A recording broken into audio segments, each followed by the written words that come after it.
Hey guys, it's Lukian, and I know you probably don't even recognize me because it has been quite a while since I posted a video. I'm really sorry about that, I really do apologize, but September and what we've had this first half of October have been some of the most hectic times for me. I started my senior year of high school on the 6th of September. And not only did I decide to take 6 highly advanced classes in this final year, I'm also dealing with college applications and finalizing all of that stuff. I have a bunch of schools that have a deadline of November 1st, and then I do want to get my other ones done before before Christmas and all that stuff, so I've been working really hard on that. I also got really sick twice. I'm actually still sick. I had 2 really bad colds back to back. I had one cold for 2.5 weeks, and then I finally got over it, and a couple days later I got almost an identical cold, if not a worse one, and I'm still kind of getting over it, so if I sound a little bit stuffy, I'm really sorry about that. But I did really want to film this video just because it's been very long. But today I'm going to be doing my August and September wrap-up. The reason I'm combining my August and September wrap-up is because a lot of the books that I read in August I talked about in my Reading 7 Books in 7 Days vlog, so I can link that playlist in the description box below if you're interested.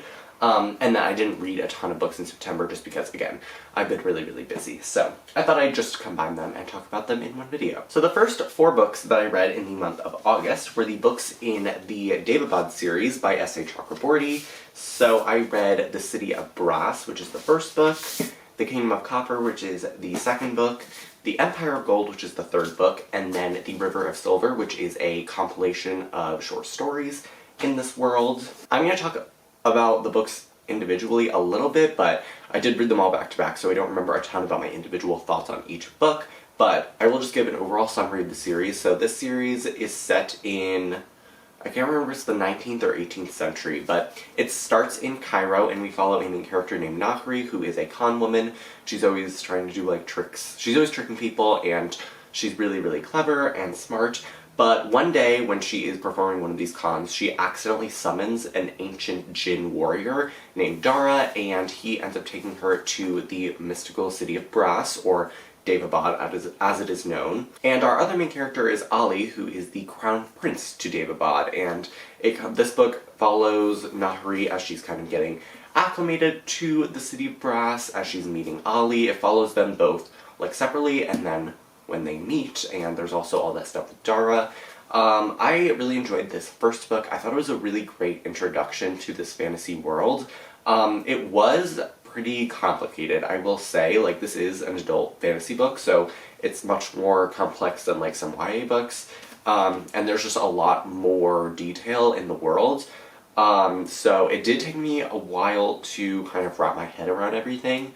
But I really loved the world. I loved the kind of Middle Eastern inspired setting. I loved all the magic with the Jinn and the, all those other different creatures. There's a whole, glossary, I think is what it's called, in the back, with all of the different, beings and all that stuff. And I really thought that the characters were interesting in this book. I will say that with this book and the rest of the series, I did think it was a little bit too long, especially in the middle. There were just a lot of scenes that dragged on for a really long time for me, but I did think that the ending of this book was especially good, and that's what propelled me to pick up the next book. So The Kingdom of Copper, I would say, is probably my least favorite book in the series. It was still really good, and I did give it 4 stars. I also gave 4 stars to the first book, but this book, in retrospect, is maybe a little bit more of a 3.75.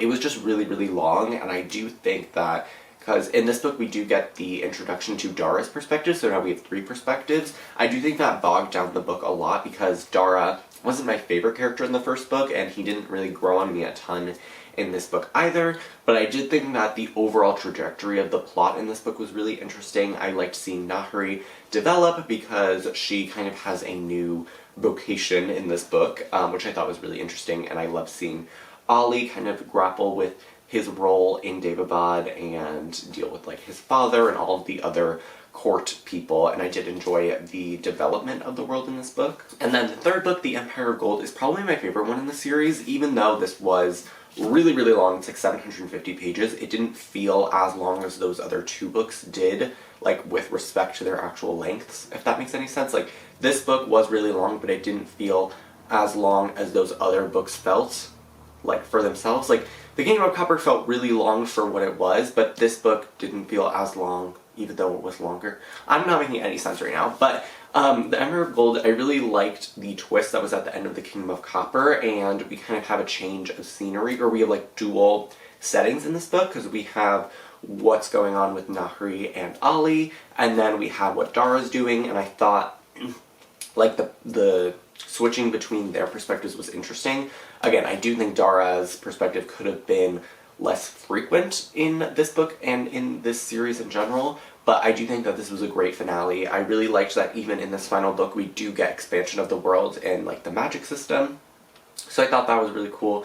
And I do really love S.A. Chakraborty's writing, so I will definitely be picking up more of her books. And then The River of Silver I actually gave 5 out of 5 stars. It was a really, really great collection. I loved getting to see certain stories from the perspectives of like some of the side characters in this series. I thought that was really interesting. We kind of get it's written in, or it's organized in chronological order, so we start like many years before the series started. We have some scenes like during the series, and then some scenes after. There's one story in particular that takes place in like this winter wood, which I thought was really, really interesting, and yeah, I really liked that book a lot, and I do want to get a finished copy at some point. The next book that I read in August was Soundbite by Sara Harberson.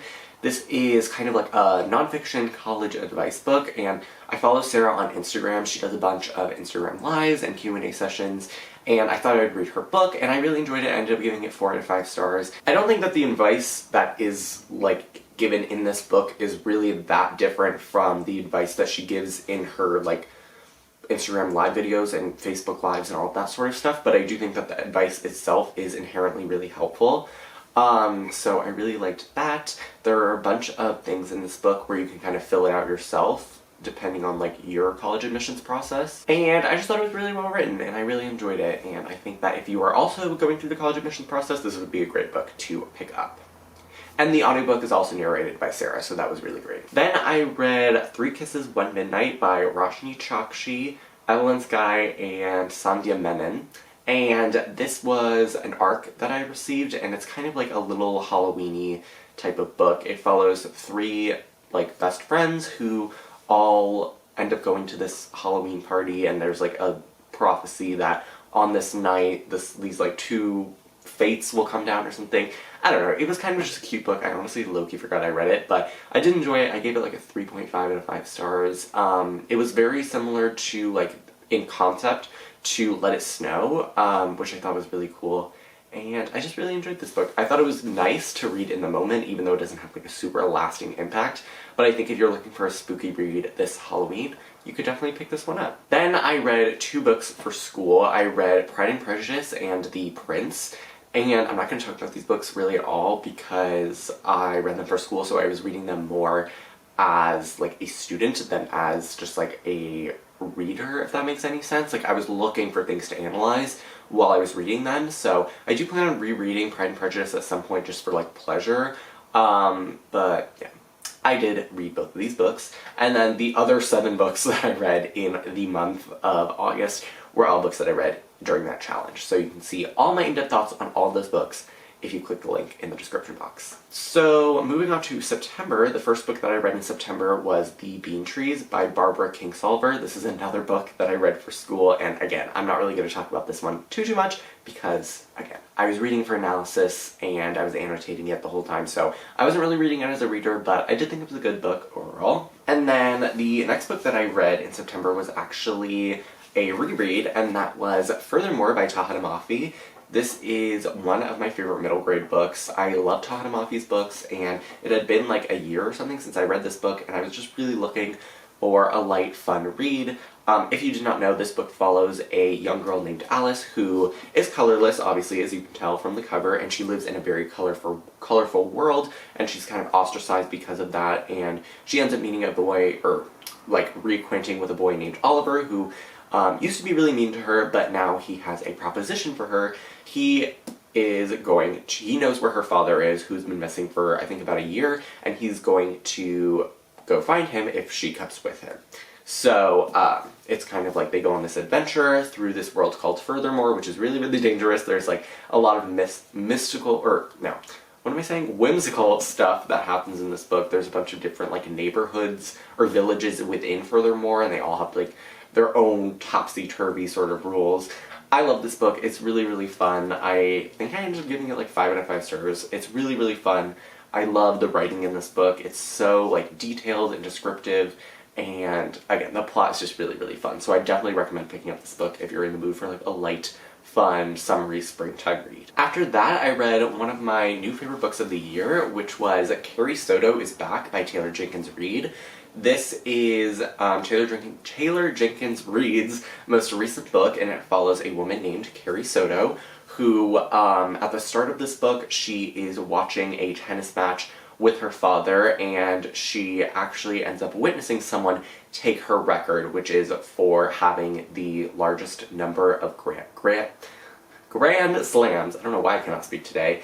And Carrie has been in retirement for a couple of years, and once she sees this girl break her record, she decides that she's going to come out of retirement for 1 year and play all of the 4 major tournaments in, like, tennis. So I'm trying to remember the order. The Australian Open, Wimbledon, the French Open, and the US Open. I might have switched up Wimbledon and the French Open, I can't remember. But I read this book while the US Open was happening, and I really do love tennis. I've been playing tennis for like almost my entire life, like recreationally. I'm not on a team or anything, but I did think that this book appealed to me because of that, and also because of the US Open.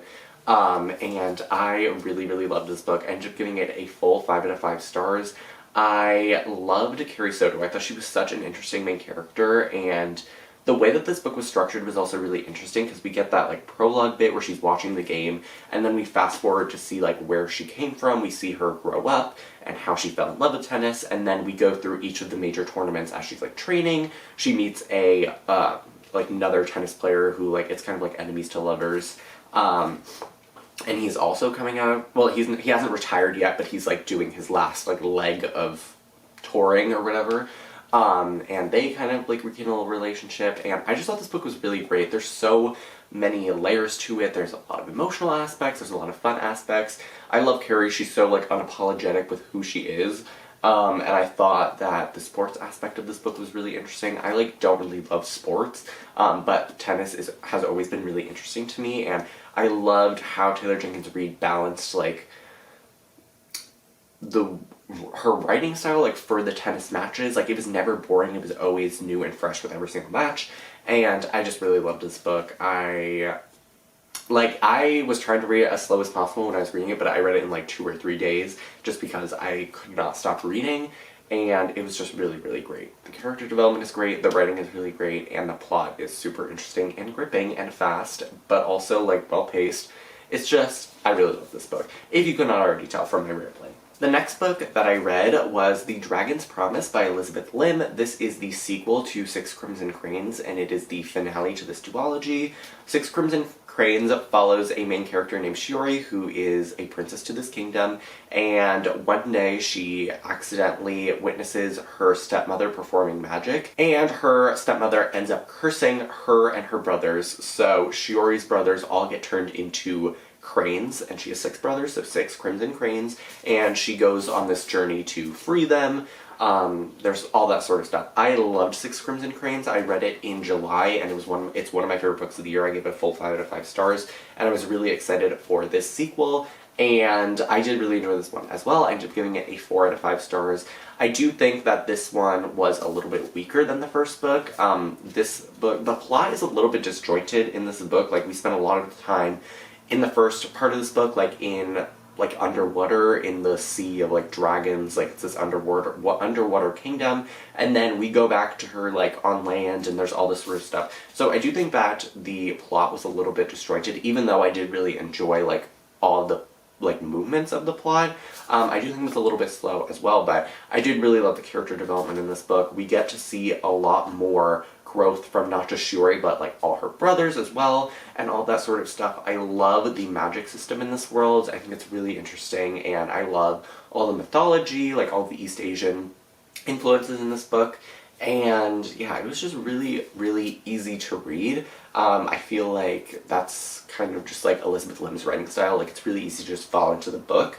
And yeah, even though I was kind of distracted while I was reading this book, just because this is the first book that I started reading once I started school, I did really, really enjoy it overall. And I would definitely recommend this series. It's a great duology, and it's really quick to read. The next book that I read in September was The Ballad of Never After by Stephanie Garber. This is the sequel to Once Upon a Broken Heart, which I read last year, and if you remember, I really did not love Once Upon a Broken Heart. I was really upset about it because I love the Caraval series by Stephanie Garber. It's like, honestly, one of my favorite series. I think it's so fun, and I love like all of the fantasy aspects. It's just a really fun fantasy series. And What's Upon a Broken Heart is actually a spin-off of that series, but I really didn't love it as much. Even so, I did decide to pick up this sequel because I was interested to see if I would enjoy it more, and I definitely enjoyed this one more. I ended up giving this book 4 out of 5 stars.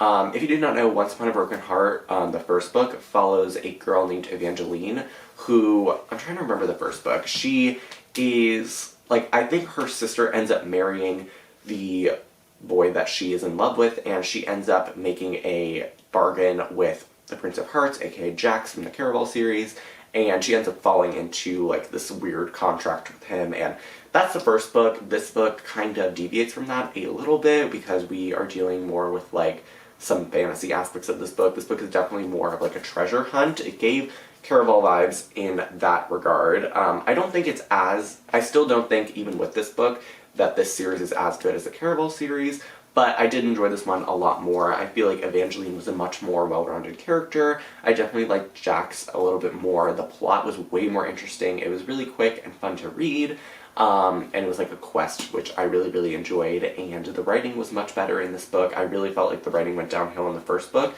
but in this one it was back to the really like bubbly, frothy, sort of just nice Stephanie Garber descriptive writing, and I really enjoyed that. And yeah, overall this is just a really, really fun book. The setting was really fun, and obviously this book is really beautiful. I got the UK edition. I do have the UK edition of the first book as well, but this is the front, the spine is pink, the back is really cool, and then underneath I have this, which is like a skull. There were like 4 options to get. And yeah, this book is definitely really beautiful, like in real life, and I'm really glad that I enjoyed this a lot more than the first book, and I'm super excited for the third one when it comes out next year. The next book that I read in September was actually another reread, and that was Defy the Night by Brigid Kemmerer. This is the first book in Brigid Kemmerer's ongoing fantasy trilogy. I read this book last September, and I decided to reread it in anticipation of the sequel, which I'm going to talk about in a minute.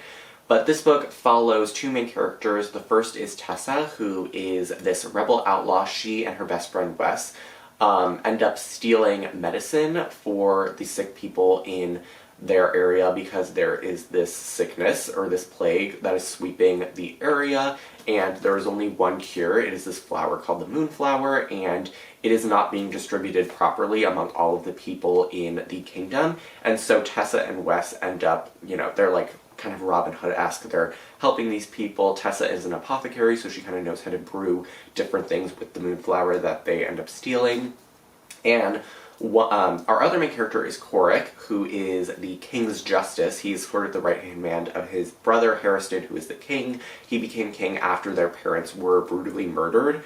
And so we're kind of dealing with the 2 sort of sides of this plague and all that stuff. And I'm not going to say how because it's a big spoiler, but somehow Tessa and Corrick end up meeting, and the story kind of goes from there. So I really enjoyed this book a lot more the second time around. I ended up raising my rating from like 3.5 to 4 stars.